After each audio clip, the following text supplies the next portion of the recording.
సరదా. అడిగేవాళ్ళు లేరు, చెప్పేవాళ్ళు లేరు.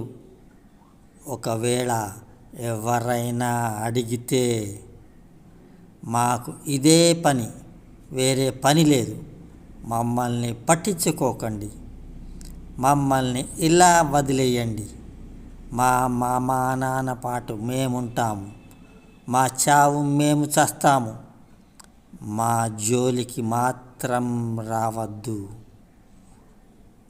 మేము ఇలాగే ఉంటాము, మాకు ఇలాగే ఉండడం అలవాటైంది. మా కన్నా పనికి మాలిన వాళ్ళు చాలామంది ఉన్నారు. ఈ రోజులు ఇట్లాగే ఉన్నాయి, మేము కూడా ఇట్లాగే ఉన్నాం.